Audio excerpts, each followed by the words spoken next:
There All we right. are. Yeah. Hello, ladies and gentlemen. Welcome to the Attacking Third post game show. Um, I am Austin Hamill, joined by Pat Bernard. This was a tough match to watch. Honestly, we knew exactly what Atlanta United had coming into this match. We knew the capabilities that Thiago Almada had with this Atlanta United side, and they showed it early for sure. That that penalty in the 6th minute, getting called out to a free kick on the outside. Mm-hmm. Almada bangs it off the wall and then just threads a needle to put Atlanta up 1-0, and they just did not look back from there.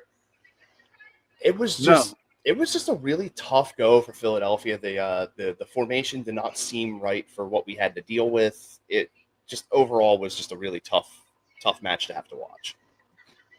oh man, Austin, you pretty much summed it up. I mean, I don't understand this. I don't understand. I don't get it. I'm just trying to figure this all out. Again, this is not how you want to start your Fourth of July. This is how you want to start end a Fourth of July weekend. You don't want to do this, and here we are.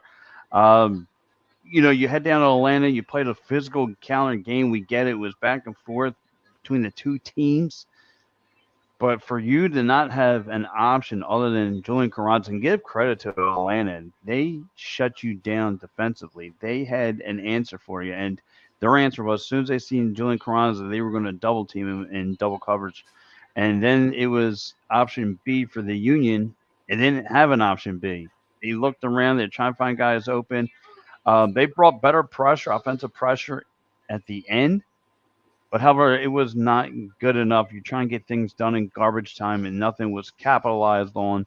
And look, you took out one of their guys as playing being as physical, and still nothing panned out for you. Like you said, if anything, Armada looked very, very well. I mean, for him to get the free kick, get his own rebound, and through a tight window finds the back of the net on Joe Bernard, uh, was really good. And then again, this is the same play I saw against Miami, where Orlando kind of got creative with the ball, and they kind of had um, the Union defense shift to the left, and the minute as soon as they all shift to the left, they make a pass to the right, and they still find the back of the neck. So, uh, yeah, the panic button pushing in for I need Andre Blake back is happening now, and I told this to Jim Curtin in the press box. Atlanta is going to be a whole lot different from Miami. This is going to be a whole lot different from Miami you're about to face. And he said he was going to be well prepared. Well, it looked like someone did their homework, and it wasn't Jim Curtin. It was definitely Atlanta. Yeah, you had said it best when you put it on Twitter. Atlanta definitely did their homework on Philadelphia for this match. Just Mm-hmm. just overall, just the numbers in general. We were talking before we went live. Philadelphia was caught offsides 6 times in this match, and that is very unlike Philadelphia in terms of their attack. Like, you could tell after a while they were getting a bit desperate trying to get forward, and it caused a lot of bad runs, a lot of rough positioning in terms of.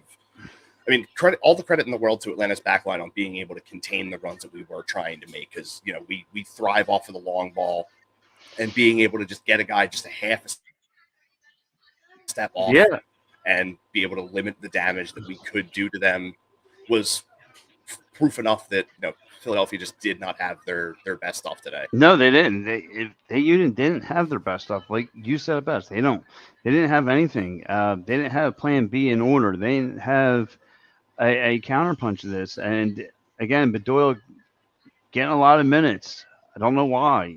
I get it. He's a great veteran player, and I get all that, but he's hurting you more than he's helping you right now. And you need power. You don't have it. I don't. You need legs out there. You need young and fast legs. And where was it today? Where were they today? You needed it. You needed an answer. And it looked bad. It looked bad at like I said. I get it. You looked great all last week. A tough defensive game all last week. You only let one goal in, but didn't you think at all, with Atlanta getting slapped around by the Red Bulls, they were going to come out a little angry, with a little intensity, a little bit of a swag to their game.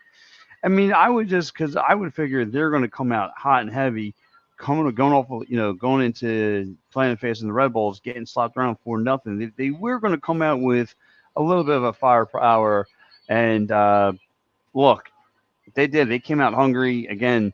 One person you don't want to give free kicks to is Malata, and look, he countered one again. I After that, the Union defense played a lot better. They played a hell of a game, but still, you, you start to let things go in the second half. Again, you got your defense can only play so well before fatigue starts to settle in, and they did. They caught them off guard, and they capitalized on it. So, like I said, someone did their homework. It wasn't the Union; it was Atlanta. Atlanta took somewhat of a page out of the Miami playbook. What was working, they figured it out. Again, they got creative.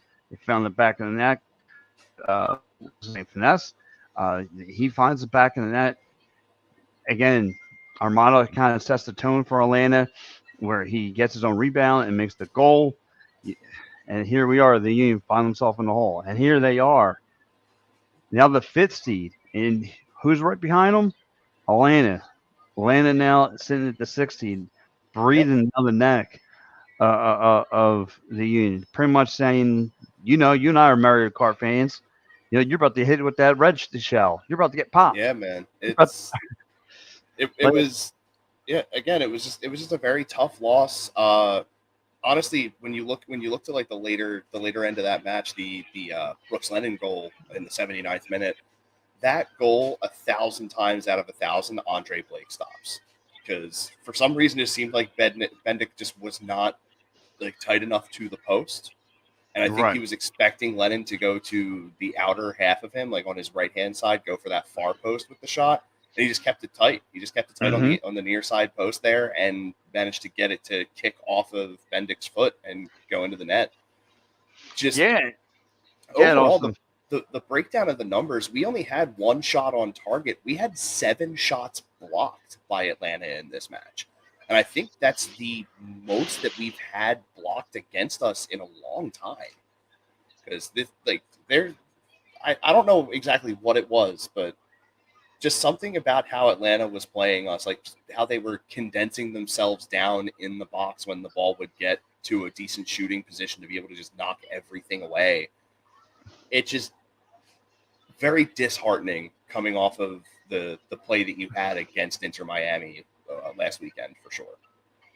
oh, definitely. And to piggyback everything you're saying, you played again with that momentum, winning 4-1. It should have uplifted you to be ready to ready to go. Um, and nothing. You were not ready to go. You're Omas. You were nowhere to be found. It was horrible. So again, you needed an answer, and they didn't have one today. Again, it goes back to doing the homework, and Atlanta was ready for what was coming at them. And like you said, 7 block shots. Think about that: 7 block shots, and the Union didn't have anything. Uh, Nothing at all. So, um, well, Carly, we could get milk. But uh, again, like I said, they need to have an answer. Austin, give me 1 quick second. I'll be right back. Yeah, man, do your thing. Yeah, the numbers for this match: 14 shots for Atlanta to 15 for Philadelphia. In terms of on target, Atlanta had 7 on target. Philly only had 1. Possession numbers, it was a match. Well, obviously, when you look at the numbers like this, Philadelphia was probably not going to get the win. The possession number: 51% Philadelphia, 49% Atlanta. We usually don't have a good our record isn't great when we own the possession game. Um, Passing 325 to 320, Philadelphia had the edge on that. The pass accuracy 80%, Philly 76%, Atlanta 14 fouls to 10. Philly was very undisciplined in this match. You could tell the frustration was starting to get there a little bit. And then again, I mentioned the 6 offsides by Philadelphia, and we also conceded 6 corners to Atlanta. So it was one of those things that we were trying to bend and not break, but we broke early, and it was just tough to be able to climb back into this match. You look at the starting 11. We did not have Kai Wagner for this match.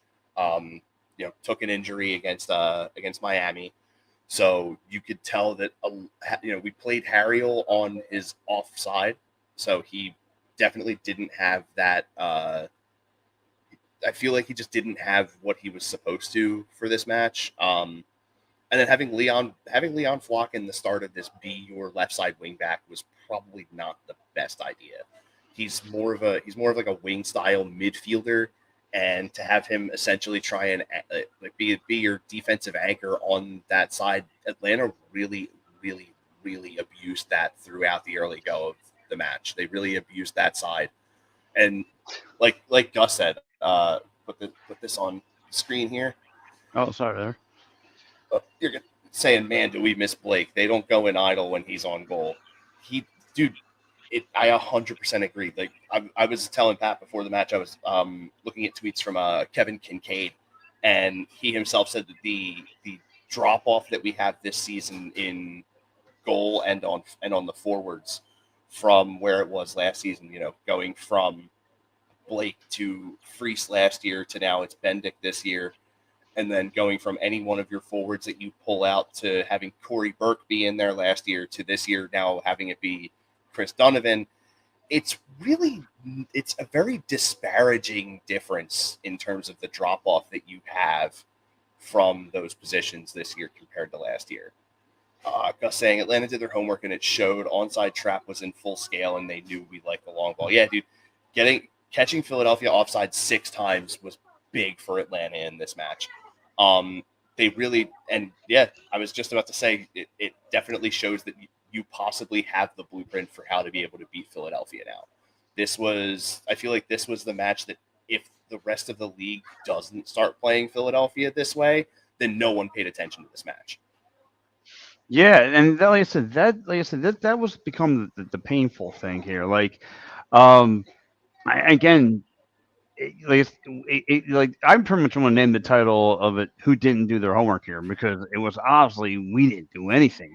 Again, a 2-0 not win, and like I said, towards the end in garbage time, it looked okay. We were bringing some offensive pressure, and we didn't have nothing figured out. And like I said, as much as Martinez, we were praising him this week. He was invisible. He was invisible today. Again, he tried to make plays, and again, he was being physical out there. But listen, Atlanta wasn't, turn, okay, you want to play a physical game? We could play your game too. We'll get physical just with you. And you see it, they were hitting each other, and you see the guys flop, flop around their ankles. It was a tough game today. But yeah, overall, it, this is not the kind of game you want to be shown on prime time in front of Philadelphians. You're the only thing going, and nothing. You don't show up. We showed up to our TV sets. They can't even show up on the field. Yeah, I mean, to the day for Philly sports was not great. Unfortunately, No. The Phillies couldn't pull it together and get the win against Washington. Wound up losing that series. Just and to have it be like the last like 4 innings go the way they did for the Phillies in that game was very disheartening because usually we're actually fairly decent with just advancing runners, and then you come over to the Philadelphia Union match and it's just another heartbreak, and it's been really tough. I mean, yeah, the one positive that you can take from today for the Philadelphia Union was that we are retaining Jim Curtin until at least 2026.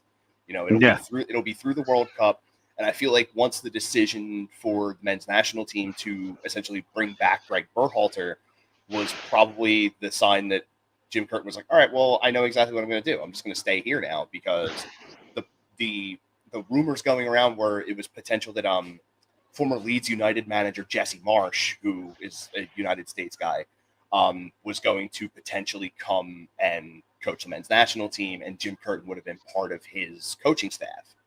And once that didn't happen, immediately the focus shifted for the Union front office. Retain Curtin. Next is to retain Ernst Tanner because he is in the final year of his contract here with Philadelphia. So to be able to keep those two guys is going to be key for Philadelphia. Hopefully, like Gus said, hopefully Curtin can figure this out before our next match because this was this was a tough one to have to watch for sure. No, absolutely. And again, next week you head into LA to take on the Galaxy. The Galaxy ain't a great team. But again, this is one of the better teams in the league that you want to see a win over. You want to see a nice, sweet win. And no, it wasn't. Like I said, I don't know what it was. You needed the Union to step up today, and they didn't. And they really didn't. Defense, and again, the game was still a relatively a decent game for you to at least tie things up, to give yourself some kind of life. And nothing. I mean, like I said, defensively you were there, but like I said, once they went into okay, let's shut down Carranza in transition, we'll double team them. And what do you guys have? What's your option B? What's plan B for you guys? And there was no plan B. Karan, Gazdag seems like he's been MIA. He looks like he's been on the back of a milk carton. And after that, it's who after that can really score? Did had like that one dumb penalty where he kind of grabbed the guy like horse collar guy. I like I said, the team needs to the team needs to find a way to have another option to stop, get Carranza's head out of the ground and start finding a way to find the net. Yeah, that Ua yellow card wasn't. I wouldn't really say that that was out of frustration. That was more to just sort of slow them down because they were starting to get a bit more energy going forward, and it's a tough yellow to have to take, but sometimes you just have to. Right. Um, and you look at this stretch of games going into mid August for Philadelphia here in LA to play the Galaxy on the 8th. 4 days later, you are in Nashville at Geodis Park playing Nashville SC. And then you're back home hosting NYCFC. And then on the 20th, you host FC Dallas. Like this is probably the toughest stretch of games this season for Philadelphia right now. And you need points. You really need to be Yes. getting points. You left at least one on the table against Atlanta because if you would have came out running the 4-4-2 diamond from the start and not played Bedoya in this match because he really didn't do a ton to help this team going forward in the transition. If you would have played Right. McGlynn, you probably would have had a bit of a better look. Honestly, I I I hate to say it, but I think Mikhail Lou has got to go. I think I think Really? I think you try and move him in this transfer window. You really need to get some sort of a solid forward in this transfer window before it slams shut because you need granted the adjustment will take a bit of time, but you need to make some sort of a change and you need to spend some money. It's going to be tough to do because Philadelphia isn't an alluring place to be bringing an international player, but you need to make that attempt because this team can go somewhere. But I feel like in terms of the attack, Mikhail Ua is not gonna help you as much as he did last year. I feel like last year for him, he played amazing. He plays very well, but this year he is extremely ineffective. And I feel like if you're going to take that next step and be able to retain your position as an MLS Cup contender, you need to make these changes. And Mikhail Ua is probably going to be one of the first bricks to fall, in my opinion. Right. And how about this too, Austin? So we again they were off to a slow start. Okay, fine. You want to use the excuse that they like Skylar said last week. They had all these play-in tournaments. They played the MLS Cup. You want to say fatigue played a role? Fine, but then all of late May and June, you had you pretty much had like 13 wins on your belt. So then again, this is. I hope we're not going back. I hope that the clock hasn't struck midnight for this team. I'm hoping that this isn't the reality of this team, and I get it. Um, we looked really really good against an Inter Miami. A Inter Miami already has the white flag up. They don't want to play soccer until Messier gets over there. So, but just like I said in the beginning of the show, don't you think that they were going to come out swinging on you after they just got embarrassed up in New York against the Red Bull? Don't you think they were going to come out a little hot and heavy? Because that's what they did. They were aggravated. I'm talking about Atlanta. They were aggravated from taking that loss. They got punched in the chin, so they came back home, and they are a better home team. So you're going to their house. So I get it. You want to play a physical game, but we, like you said, you at least you left 3 points on the table, and you could at least walked out with one, but you didn't. You walked out with nothing in your pocket, nothing. You're Yeah, ground surfing. and I mean, winning on the road in MLS is always going to be tough, but to not be able to even walk away with 1 point is even more disheartening. And Gus checking in here again. He said, "We're not making that move. We don't make those moves. The Philadelphia Union right now is in the business of making money." And I totally understand that, but you need to make some sort of a move to give this team a bit of a better chance. I mean, you really do need some more offensive production. Right now, with the way the standings are, we have the same amount of points as Columbus, but their goal differential is one higher, so we're technically in fifth place. Oh, You need to, like I said, with this tough stretch of games that's coming up, starting with LA next week, starting with LA on the 8th, you need to get points. And the way you're going to get points now is by being aggressive on the offensive end of the ball. And it's just, there's just something that's not clicking as it should. And I feel like part of that was not having Kai Wagner on the field for this match. yes, I feel like that was a glaring thing. Um, good point. playing Nate Harriel on the side that he's not used to playing on definitely didn't help. Starting with a totally different formation with only three defensemen didn't help. There was just a lot of stuff about this match that you could tell like there were definitely more negatives than positives in this one, and it's just tough to come out empty-handed. Yeah, you're right. It is. You came out empty-handed. You didn't have, again, you left points on the table. Most frustrating thing for me, though, like you said, um, just there was no, to me, again, Atlanta had you figure out from the jump. Know where you know your, they saw your tape. They did their homework on you. They looked at the film on you. They know where you like to go with the ball. Everywhere you want to go with the ball, they counterpunched it. They picked you apart. And Malata again sets the tone of the game, gets his own rebound, and through a tight window, he finds the back of the net. He looked really, really sharp. And then again, then the team decides to play a tight defense like they did against Miami. So I'm thinking, okay, we're gonna find a some kind of we're gonna adjust it. Kern's gonna make some kind of adjustment there, and nothing. We had nothing. We didn't have nothing.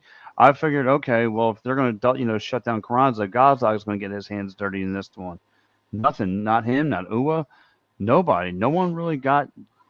No one came up strong. No one reached the surface and said, "Here I am. I'll take over in this game." And that's the most frustrating part. That's the most frustrating part about this whole game.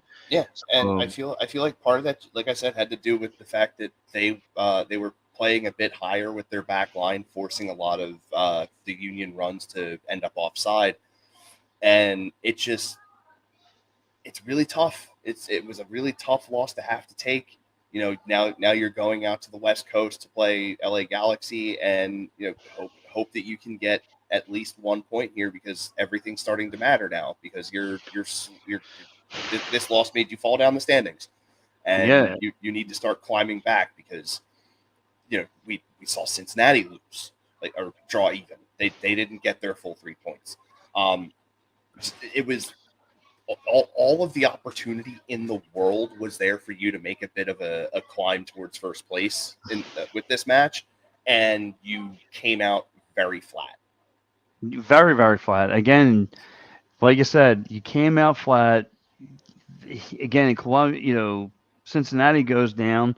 They make a draw, and if you would have won today, you would have got 3 points. You would have boosted yourself into the standings, but you didn't. If anything, you lost. Now all you are in reality, all we are is a middle of a pack team. That's all we are. We're good enough to make the playoffs, but I don't know if we're good enough to make a far advancement. I'm going to say, if anything, and I know we're used to hearing this. All we are is not but a second round knockout, and that's what's lined up to be. That's what's lined It's up to it's be. very it is very possible that this may not be the team that returns to MLS Cup final, but I mean there's still plenty of season ahead of us. There's still Hmm. plenty of time to be able to gain ground, to find stride again. Um, Personally, I feel like I want to because we're in the last few minutes of the episode here. Yes. Who, if anyone, would you say for Philly was the man of the match? Because Good. I have the player ratings up right now, and I can tell you who it is, but I want to hear who Okay. you think it My was. my my opinion, and they're probably gonna go, but the Barajo.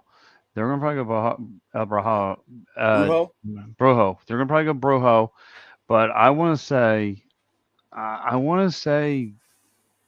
hmm, give me Flock, maybe Flock. Flock's rating was a 3.5 out of 5. Okay, Our so highest rated player for the afternoon was Olivier Bizo with a 3.8. really, Their highest rated player was Thiago Almada at a 4.7. yeah, Tiago Marada, he was really good. He was I good today. honestly, I agree with Bizo probably did have the best match out of all of the players that were on the field for Philadelphia today. Hmm. Is that a good thing? No. You want the higher ratings to be, you know, your Gazdogs, your Carranzas, your Uas, those kinds of guys, because that means the team was getting going offensively and actually being able to put the ball in the And net. right, And and to have it be a guy who's basically a wing back is a really tough look. yeah, and only your stars, like I said, the stars of the team really didn't get anything going. Again, that's not a good look. And then I don't know if you saw, but they showed during the game somebody, I think it was Flock, going up at just Schnazzola. I mean, uh, dude, I didn't need to see you pick your nose. I need to see you pick a win here, and I need you to do that like in the worst way because like I said, this is not a good sign. This is not a good sign. Again, you're in prime time. You're under the big lights here.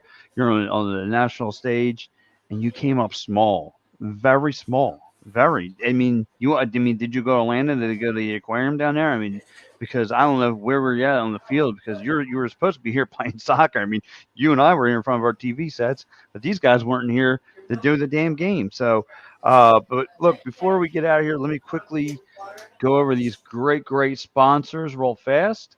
Of course, guys like me and Alston, if you have any working compensation, medical vehicle accidents, personal injury, criminal law, hit up my man David Archeri Esquire at 610-565-0300.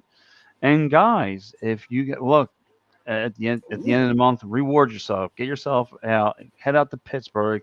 Hit up Philly Sports Trips for a couple days. Tell them the EOP sent you and trust me, you will have the time of your life out there. I'm PNC Park is hearing. a beautiful stadium, dude. Definitely, if you are able to get in on this trip, because a weekend in Pittsburgh, it's not too far away, which is a good thing. You get to see the Phils play the Pittsburgh Pirates. The Pirates are actually doing fairly decent this year. You get to see O'Neill Cruz, Cabrian Hayes. Mhm. There's some good talent out there on that Pittsburgh team. So make sure if you get the chance, go to phillysportstrips.com, get in on this trip. Yeah, absolutely. And guys, share tickets town. Speaking of Phillies, hey, go. If you guys want to go to a Phillies game, you guys want to go to a concert, you guys want to go to a theater, you guys want to check out any event, please go through shareticketstown.sharetickets.com. Use the promo code EOP10. Family open and operates since 1946. Please do it. I mean, look, save yourself 10% off. You can't beat it. And also, Dolan's Bar, 24 East Sellers Ave, Ridley Park, quiz, music, great times. Guys, go out there. Go out there. You never know what Philadelphia legend will walk through there. And again, if this Sunday has stressed you out as far as the Philadelphia sports, you might want to go there tonight or tomorrow and talk to somebody about it and just relax because that's the place to go.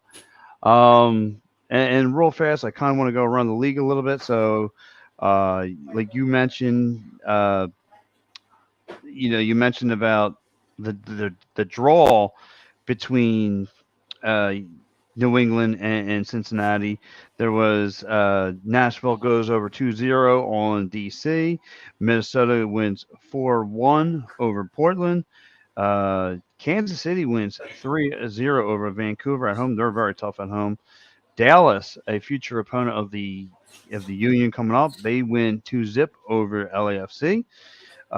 Which that's a big upset right there because LAFC's been strong again this year, and They're to coming on strong. yeah, they got I think they have two different players representing the Western Conference and representing the MLS side in the All Star game this year. Mhm. So Boanga's always a dangerous player, and to be able to contain him the way that Dallas did was very solid for them.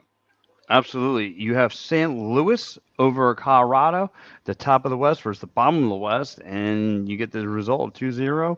The Earthquakes taking on LA Galaxy, a 2-2 split. You had Seattle over Houston, 1-0, and then like today, unfortunately, and here we are with a donut in our hand there, Austin. We have nothing. Just Uh, slap that big L on the forehead today. just playing it right here. But anyway, Austin, real fast before we get out of here, what was your major takeaway from today's game? Uh, I don't think you can take anything away from this match. Honestly, the main thing that you can take away is Thiago Almada is dangerous and will continue to be dangerous as long as he is here on an MLS pitch.